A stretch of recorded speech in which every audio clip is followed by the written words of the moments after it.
Ao mesmo tempo, assim, esse tratado do... Também teve aquele que foi considerado também o pai da medicina, né, o Hipócrates, que o que ele fez foi a diferença do tratamento, esse que eu falei que era dedutivo, foi indutivo aí, né, quer dizer, ele partia do princípio da experiência, do resultado, para depois, a partir daquilo, descrever. Ele fez vários tratados, assim, que até hoje muitas coisas são descritas assim com uma riqueza de detalhes, né?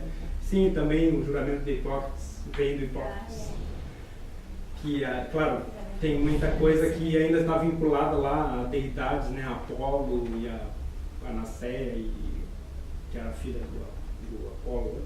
Mas ao mesmo tempo isso foi uma grande separação assim daquela medicina tradicional para uma medicina mais voltada justamente para o tratamento em si, né? Hoje até existem algumas escolas, né, que até uma chama medicina integrativa, que ela pretende, acho que aqui no Brasil tem muito pouco disso, mas em outros países tem mais, assim, que eles pretendem tratar com as terapêuticas alternativas, digamos, né? Então aí essa integrativa seria assim, a utilização de exercícios lá que sejam da yoga, do tai chi, né? Mais a parte de fitoterapia, mais a parte de, sei lá, de ervas, né? A fitoterapia, mais a parte de... também, e de outras coisas que tenham um resultado integrativo para todo o ser, né? Não simplesmente na parte física, né? Então isso também é interessante, mas de uma maneira geral essa é a grande distinção, assim. E a evolução da medicina se deu pelo estudo em si. Então depois de 1000 anos, a partir de 1500, que realmente foi haver uma sistematização maior da parte científica. Aí entrou William Harvey, que determinou aí a circulação sanguínea também, né? Que ela já tinha alguém falado disso antes, mas nunca tinha colocado isso como no corpo inteiro, né?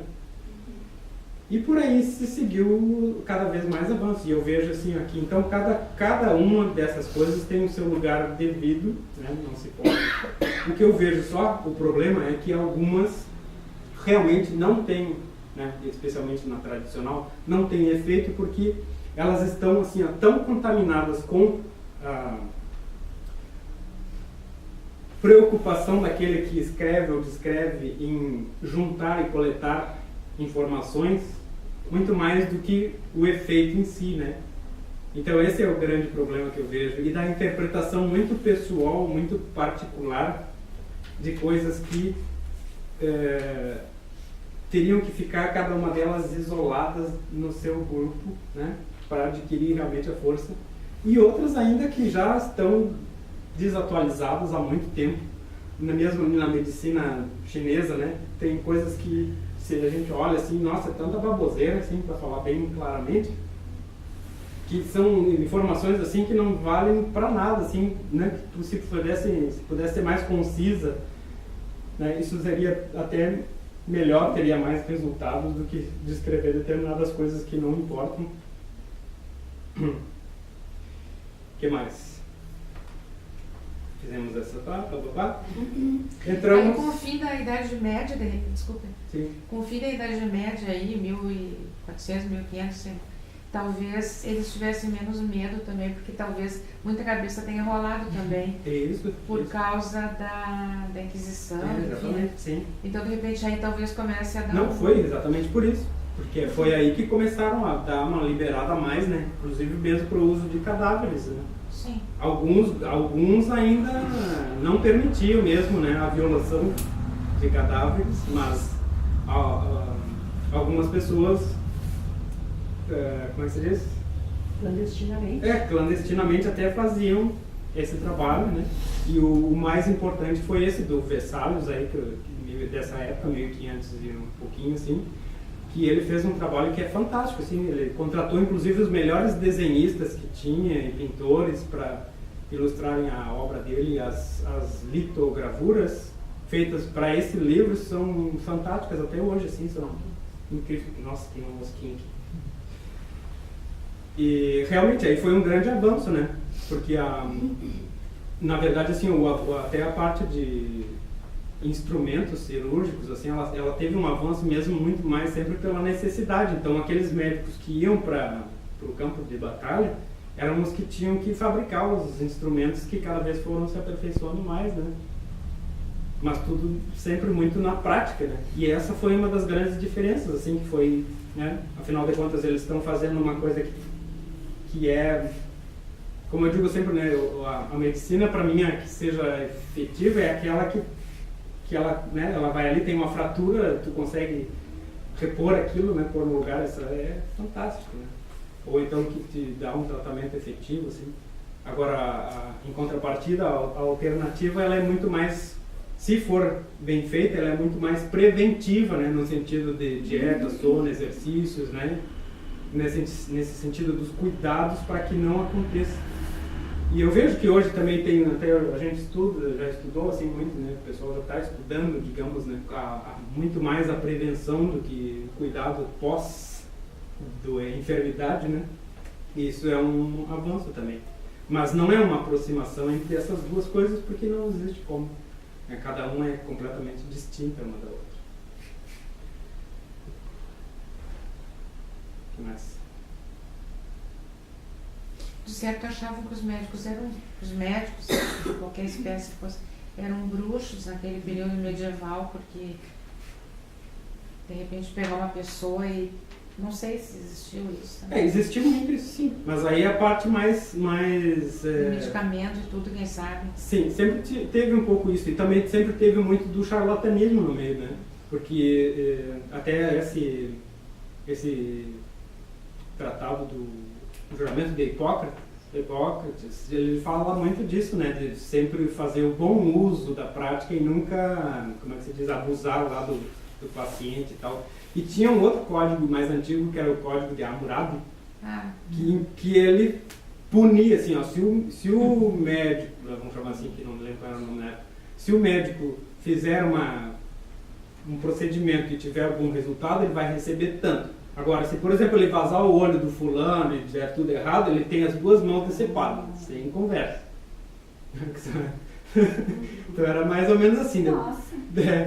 Depois o código esse do Hipócrates deu uma segurada, mas ao mesmo tempo ainda era uma arte sagrada, que até nesse juramento diz assim, que o professor era considerado como um pai, né, e tinha todo um respeito, assim, se o filho daquele que te ensinou vier procurar, tu precisa ensinar de graça também. Então tinha uma série de formalidades, assim, para quem exercia a profissão médica. E tem uma outra curiosidade também, que até eu acho que o início desse século passado, existia uma diferença entre o médico e o cirurgião, né? O médico era aquele que chegava lá, apontava o negócio e Fazia clínica, botava o dinheiro e ia embora. E o cirurgião, que era também chamado de cirurgião barbeiro, era aquele que metia a mão e se sujava. Cirurgião barbeiro. Era o cirurgião barbeiro. E as práticas, digamos, de intervenção mais internas, digamos assim, ficavam por conta do cirurgião, enquanto que a parte mais nobre do mas exatamente a liberal, né, a parte liberal ficava por conta do profissional cirurgião. Né? Isso é uma grande distinção que tinha até, se não me engano, foi até no início do século XX, sim. Nunca tinha falado isso. São peculiaridades. Bem interessante. E, claro, né, que aí muito se eximia da responsabilidade se o procedimento era certo ou não. Porque a maioria das pessoas que tivessem algum problema mais sério nessa medicina ocidental, né, elas simplesmente ficavam lá, né, porque se ele fosse... Primeiro que não se conhecia muito a anatomia, e segundo porque não tinha um método que causasse menos dor, a não ser realmente a seco, né, como você dizia, né. Então não se tinha a ideia da higienização, né. Alguns que até colocam assim que na época do Hipócrates e de algum outro assim que tinham uma ideia muito mais, mas que não foi divulgada para outras correntes mais ocidentais, porque o Hipócrates estava lá na Grécia, ele ainda usava vinho, assim, né? Dava vinho, e colocava o vinho, assim, aí dava uma certa... Anestesiado. Porque na verdade ninguém sabia que a mão contaminava, né? Então Sim. botava aqui, abria um e chegava aqui, botava no outro, quer dizer, tinha todo um... Pasteur, um dos... Pois isso aí foi quando, né? 1900 e... Começado na época, acho que até de guerra, que perceberam que...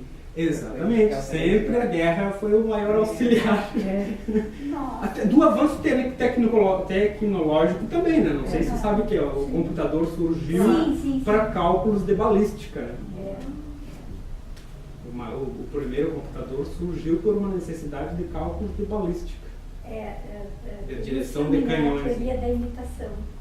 Então isso aí é a mesma coisa. E na guerra também foi sempre para curar mais rápido o inimigo ou causar muito mais agressão.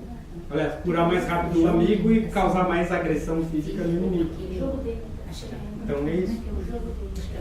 Essas são algumas coisas assim, depois eu vou colocar mais dados por escrito disso. Eu acho que aí quantos minutos foram aqui? Uma meia hora. Bom. Tá. Assim, ó, agora nós fizemos essa geral, né? Acho que agora deu para mais ou menos distinguir assim, que é a medicina tradicional da medicina convencional. Vemos que tem várias formas de atuação. Eu acho que agora a gente pode se atualizar um pouco mais. Nós podemos nos atualizar no sentido assim, ó, de ver o que nós temos hoje, né? Especialmente nessa parte da terapêutica alternativa, né, dos métodos, né? Eu estava falando aqui com a Mariana, qual era o assunto que a gente estava falando ali no início? Sobre a yoga, tai chi, alguma coisa ali.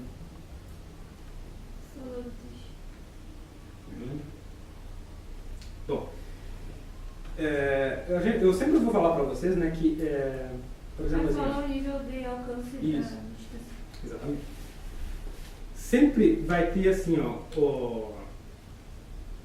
o resultado da terapêutica e o resultado de uma prática. Ela vai estar diretamente relacionado à disciplina, àquela coisa do campo energético também e, em alguns casos, à iniciação ou não em algum método. Então, por exemplo, eu estava falando com ela assim sobre o resultado de meditação e aí surgiu também que é uma comparação entre o Tai Chi Chuan, por exemplo, e a Yoga, né? Uma coisa que a gente já tinha mais ou menos falado lá anteriormente, quando falamos da parte de Yoga, lá dos autores. E isso nos leva assim, ó, a entender que quando uma pessoa hoje, né? Porque hoje tudo, como eu disse, virou massificação de conceitos, ninguém mais segue uma disciplina e nem mesmo tem pessoas realmente formadas dentro daquela cultura ou iniciadas devidamente ou que tenham atingido algum nível interno real dentro daquela cultura ou daquela prática para poder ensinar ao outro. Então tu pega hoje, é como se fosse assim, mais ou menos assim, tá? Pega um livro ou pega um professor, aí aquele ensina outro e aquilo vai passando, mas é como se fosse simplesmente um conhecimento externo, né? Exatamente, é uma palavra bem boa, uma definição ótima, uma coisa externa, né? Intelectualizada, massificada, né? Mas que não é o ideal. Então, por exemplo, assim, quando alguém antes lá entrava numa coisa como o yoga ou ia praticar o tai chi, ou era de uma família específica, ou tinha aquela estrutura definida, ou era iniciado mesmo, né? Para que aquilo pudesse acontecer. Então, a gente vê assim hoje, se tu entra para praticar yoga, por exemplo, consegui.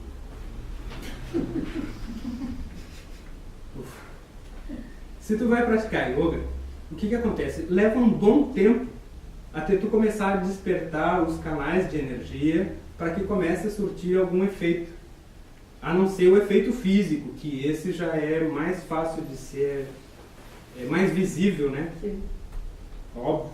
Assim que nem do Tai Chi também, né? Fazer isso aqui por um mês, daqui a pouco, isso aqui está bem forte, está bem bom. Agora, não quer dizer que fazendo isso aqui, desse jeito assim, vai abrir algum campo de energia que seria o bem-estar que tu realmente conseguiria com aquilo, e muito menos que aquilo vá te elevar no sentido energético e espiritual depois. Ao mesmo tempo, sim, tem algum nível de conexão com aquela cultura que tu está praticando, mas não quer dizer que tu realmente, ou que realmente fosse aquilo que tu quisesse, porque tu não conhece aquilo, né? Agora, analisando apenas a questão do resultado em si e da abertura, então assim, ó, se tu pratica Tai Chi ou Yoga assim, dessa maneira como é colocado hoje em dia, ou até Qigong, sei lá o que, leva um bom tempo a ter esses canais despertados, né? Agora, se tu é iniciado numa corrente que desperte esses canais de energia, o resultado é muito mais rápido. Por exemplo, assim, quando alguém se inicia aqui no Wing Chun, ou até mesmo no Reiki, assim, que o Reiki é uma forma, que na verdade é Reiki, né? Reiki, que é japonês. Sabia que é Reiki? Pois é. Todo mundo fala helado. Agora misturou com É cebolinha. Luzui, então. Hã? É Luzui, então. Não, é Usui, só que é Reiki Usui. Reiki. Pois então, se é iniciado no Reiki, esses canais de energia já são abertos. Aí a pessoa vai praticar uma yoga ou um tai chi, parece que aquilo ali, o efeito é muito maior, porque abriu algo que não é o que ele teria, porque a pessoa que estava ensinando não tem esse papel de ser um despertador, um despertador de energia ou um mestre ali daquilo, né? Entendeu? E muitas vezes fazem até mal os exercícios que depois causam até determinados bloqueios ou rupturas. Também. E da mesma maneira também eu sempre vi assim, ó, muito que na época que eu comecei o Wing Chun, tinha muita gente que era mestre de Reiki ou Rosa Cruz mesmo, maçom, seja lá o que, de outras escolas, de outros... O que acontecia? Eles achavam fantástico pegar aquilo que despertava para continuar fazendo o que já faziam. Porque realmente as meditações eram mais profundas, as práticas tinham mais energia, né? Os resultados eram bem melhores. Até eu coloco isso ali no livro azul, na parte 13, sobre os resultados, né? O despertar, assim, que vai acontecendo, porque abre um campo, não só de energia, mas de percepção muito maior, né? Mas, ao mesmo tempo, não é aquele trabalho que a gente gostaria que a pessoa tivesse, né? Porque o que está acontecendo ali? Ela está pegando aquela energia e levando para uma outra corrente, né? Tudo bem, se ela gosta da filosofia, tudo bem, mas não é a mesma corrente que ela está... Tanto que eu coloco assim, não fazer outras iniciações e tal, né? Por causa dessa parte de conexões, né? Mas daí como é que fica? Como é que fica o quê? Se ela conseguir alcançar um nível bom de meditação, mas não é iniciada, né? Ou até, mas daí mistura em vários outros lugares. Daí ela perde o que ela tinha conquistado. A meditação é uma coisa assim, ó, ela, o que ela dá? Ela dá o contato da pessoa com ela mesma. Ponto. Daí, a partir disso, aonde ela estiver, o que ela for fazendo, o contato que ela vai ter é com as outras coisas, né? Então, por exemplo, sai daqui, vai lá no centro espírita, vai na constelação familiar, vai estar se conectando com aquelas energias muito mais fortemente, porque... mais forte, por isso. Porque está mais aberto. Sim. Tá mais aberto. Mas aí o contato com ela mesma, ela vai dizer, não está funcionando para mim porque... Não, fala, depois eu falo. Não está funcionando para mim porque eu estou me sentindo muito mais angustiada, como parece que as coisas estão vindo mais assim de outros níveis, de outras dimensões, porque, óbvio, ficou muito mais aberta para aquilo ali, tem mais efeito. Porque, por exemplo, assim, se tu está lá no centro espírita, também leva tempo para tu aprender a tal mediunidade, aquela que eles falam. Mas se tu está com os canais abertos, pronto, tu já está lá mesmo. Entendeu? Eu sempre coloquei assim aqui, quando tu entra aqui na sala do Wing Chun, é Wing Chun. Né? Porque se a gente fizer outra coisa, aí é outra coisa. Mas assim, ó, essa compreensão das pessoas de virem no Wing Chun e ter essa abertura, Ainda não... e aí chegarem e levarem isso para as terapias delas, né? Sim. É uma falta de compreensão das Sim, pessoas, porque sim. as pessoas que levam um Wing Chun para a terapia delas, porque é claro que a pessoa fica mais potencializada na sua energia, né? Como Isso, tá falando. exatamente. Esse é o E ponto. aí ela passa a ver coisas, mas aí o objetivo mesmo ela não atinge.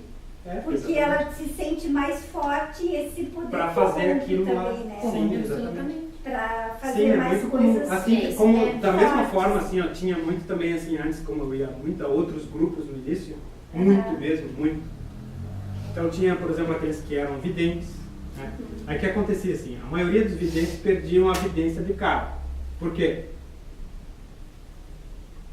Sim, porque a Porque evidência entra no astral, né? Exatamente. Aí no momento ela entendia, né, lá dentro dela, que Ela tinha perdido algo e que que ela algo perdia algo porque a conexão fechava. não era mais astral, era espiritual.